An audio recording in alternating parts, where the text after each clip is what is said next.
In this example, we are going to use a differential equation approach to find V0 for time that is greater than 0.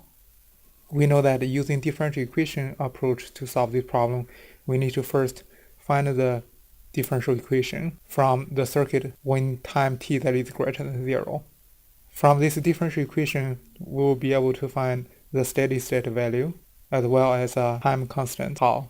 So we know that for differential equation tau dy dt plus y that is equal to f, and the solution for this is yt that is equal to k1 plus k2 times e to the power negative t over tau. So let's find the differential equation first. Step 1, for t that is greater than 0, find the differential equation. Let's draw the circuit. When t is greater than 0, the switch is on. This is our V0. From the circuit, if we define the voltage on this capacitor that is Vc, then we can find the current going through this capacitor. And this current that is equal to C times dVc dt.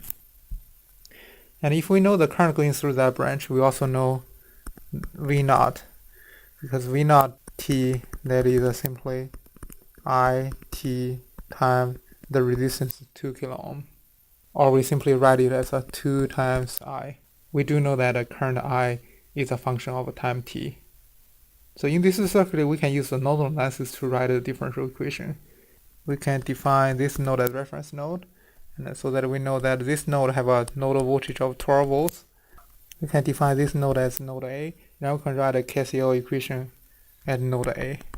Let's count the current leaving the node sums to 0. So VA minus 12 volts divided by 6 kilo ohm plus the voltage VA divided by 3 kilo ohm plus the current I, which is a C dVc over dt. That is equal to 0. And from here, we also know that a VA that is equal to Vc plus V0. And V0 that is equal to 2 times C times dVc dt. By combining these together, we can find the differential equation.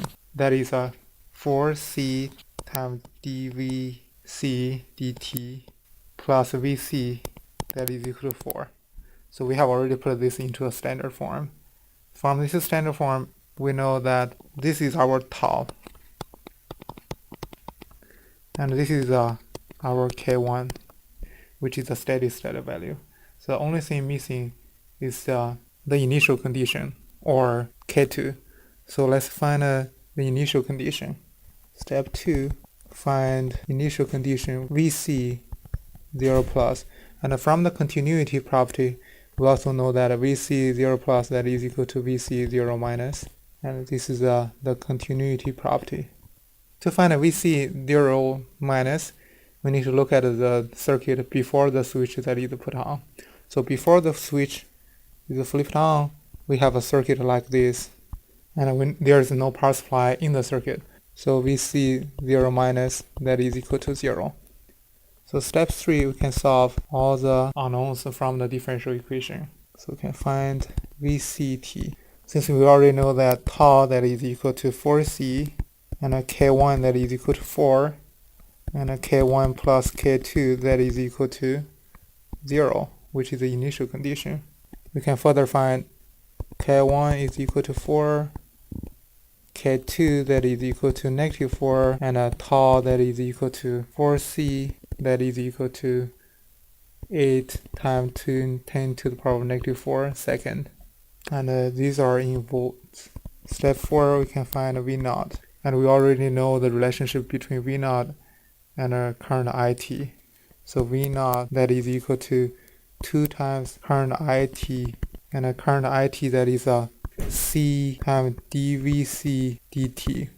dVc dt can be found from this relationship Vct that is equal to K1 plus K2 times e to the power of negative t over tau. So it'll become 2c times 4 over 4c times e to the power of negative t over tau.